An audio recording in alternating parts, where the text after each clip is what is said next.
ค่าแรงนะค่าแรงครั้งแรกนะบ่แม่นว่าค่าแรงประเทศไทยถูกนะบ่แม่นว่าค่าแรงประเทศไทยบ่ดีนะครั้งแรกในปี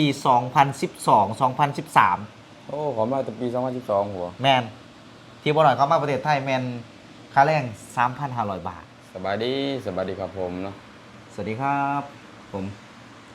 ตอนนี้บ่กำลังเลิกงานนะพี่น้องครับผมตอนนี้เวลาเท่าไหร่ตอนนี้เวลา2 ทุ่มครับ2 ทุ่มก็คือเนาะบ่กำลังหลังจากกินข้าวกินปลาแล้วเนาะครับพี่น้องอาบน้ำแล้วเนาะก็พอดีไอ้น้อยเพิ่นขึ้นมาเด่นน้ำเนาะครับผมมาถามหาบ่เอิกเนาะเพราะว่าเมื่อคืนนี้บ่เอิกหายตัวไปนะครับพี่น้องเพิ่นน้องใต้นี่ก็โทรหาบ่หน่อยแล้วก็โทรหาบ่นุนะครับคือเอาฮ้อนเอาคนเนาะย่านว่าบ่เอิกนี่คิดไปแนวอื่นนะครับผมบ่เอิกฮู้บ่ว่าน้องตายสิพาอ้ายไปแจ้งความตามหาบ่เอิกแจ้งความคนหายเด้เป็นห่วงบ่เอิกเมื่อคืนนี่โอ้คิดว่าบ่เอิกนี่คิดสั่นคิดบ่ดีนะเนาะบางคือบ่น้อยก็เลยบอกว่าน้องตายจะพาไปแจ้งความลองตามหาเบิ่งก่อนน่ะบางเทื่อบ่เอิกอาจจะกลับไปง้อเมียเนาะหรือว่าอาจจะกลับไปเฮ็ดงานไปสมัครงานจริงๆนะเนาะก็หลายๆอย่างที่อ่าบ่น้อยตั้งข้อสงสัยก็เลยบ่ทันไปแจ้งความ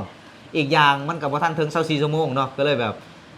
ถ่าก่อนเนาะพอดีบ่เอิกตอนเช้ามากก็เลยกลับมาเป็นหยังคือแบบอันติดต่อบ่เอิกบ่ได้เด้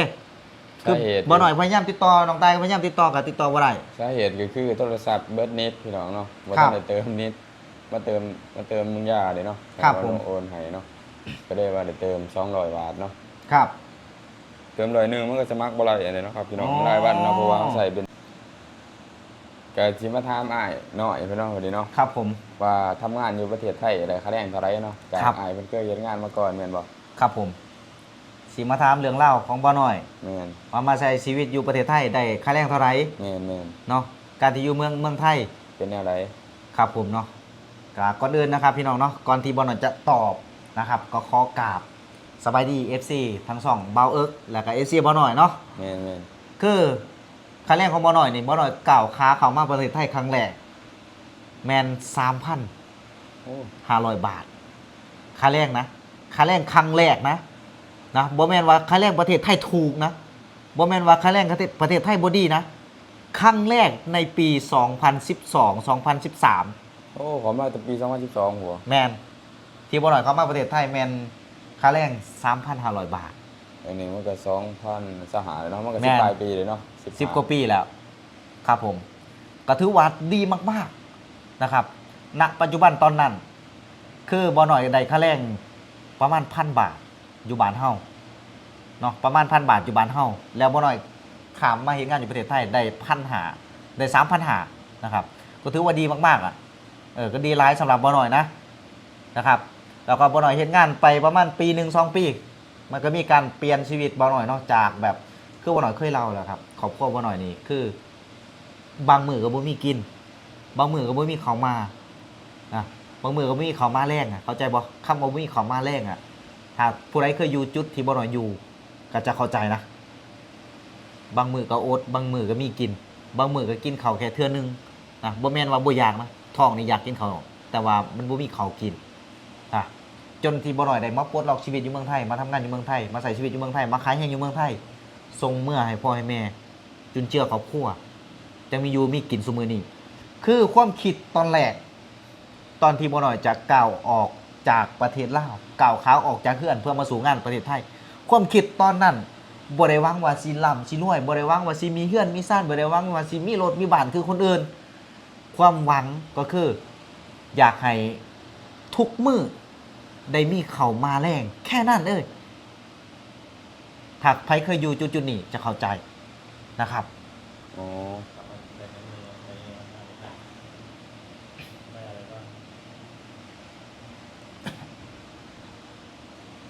ยังก่อนนะแต่ยังนี้ทำไงไทยนะแต่บ่าวน้อยได้ยังแน่เนาะทำงานอยู่ไทยมาทำงานอยู่ไทยได้ยังแน่ถามว่าได้ยังแน่นี่โอ้โหนับบ่ถ้วนเลยหลากหลายเลยกับสิ่งที่ได้แต่บ่น้อยจากขอ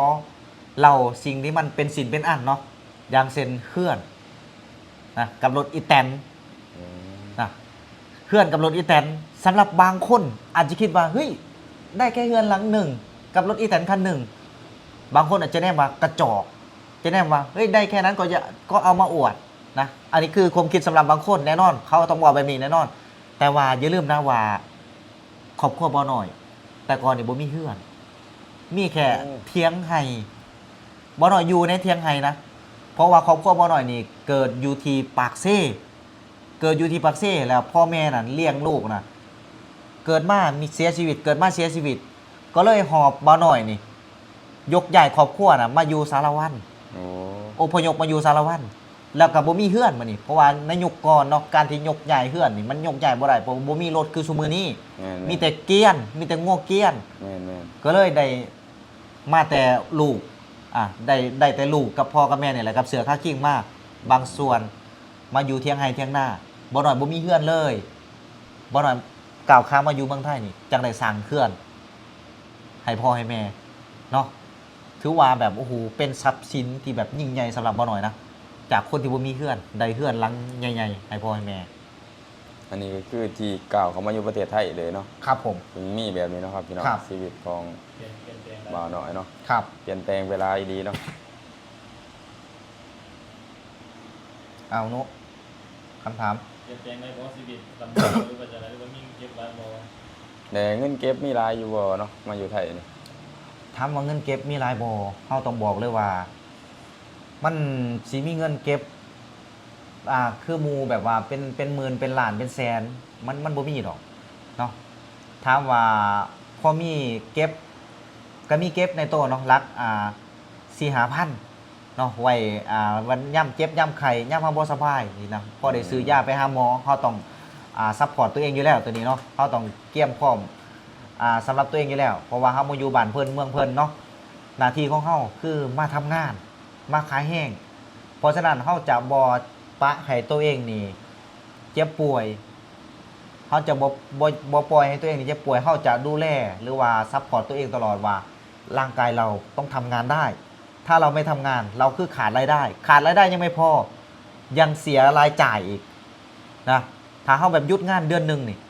อย่าลืมนะว่ารายจ่ายเดือนหนึงมันหลายบาทมันหลายพันนะ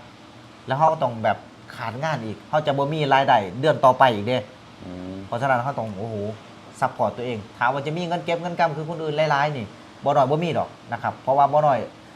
ส่งทยอยส่งกับบาทกับเพื่อนบ่หน่อยจะบ่ได้เก็บเงินไว้กับตัวเองเนาะคือจะซัพพอร์ตครอบครัวมากกว่านะครับ โอ้อยู่ลาวกับมาอยู่ไทยเนาะก่อนหน้านี้เนาะ ครับผม ดีขึ้นอยู่บ่เนาะครอบครัวทั้งหวาน ครั ที่ บ ว่านุ่มที่ว่าบ่น้อยมาอยู่ไทยกับอยู่ลาวเนาะดีขึ้นอยู่บ่เนาะที่ว่ามาอยู่ไทย ถามว่าดีบ่นะครับ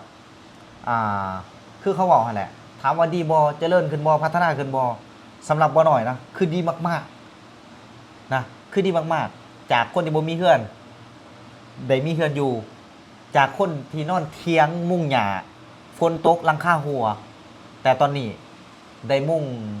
กระเบื้องนะบ้านเฮาเอิ้นกระเบื้อง แม่นบ่ บ้านประเทศไทยบ่ฮู้ว่าเอิ้นหยังเอิ้นซิมั่งบ่เอิ้นหยังที่มุ้งที่เขาใส่มุ้งหลังคาเฮือน แรกบ่ นะครับ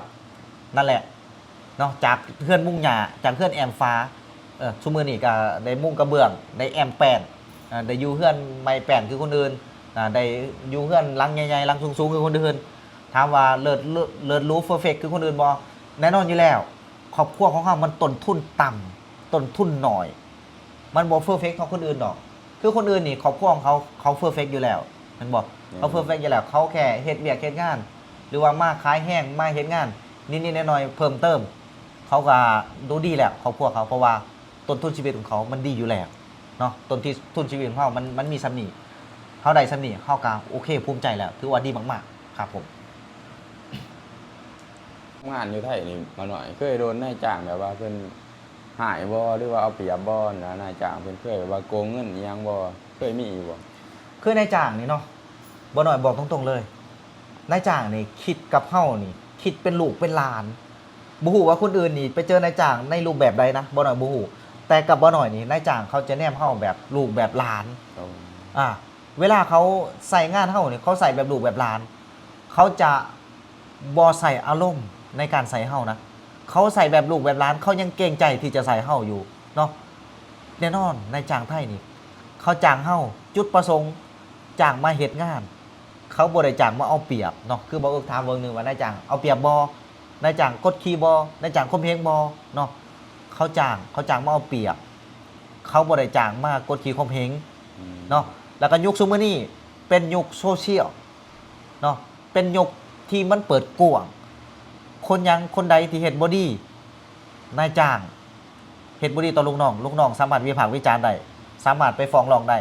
ลูกน้องเฮ็ดบ่ดีต่อนายจ้างก็สามารถไปฟ้องร้องซุมื้อนี้เป็นยุคเท่าเทียมกันแล้วนายจ้างจะบ่เอาเปรียบลูกน้องแล้วซุมื้อนี้เนาะบ่ฮู้ว่าคนอื่นไปเจอในรูปแบบใดบ่น้อยบ่ฮู้นะครับแต่ว่าซุมื้อนี้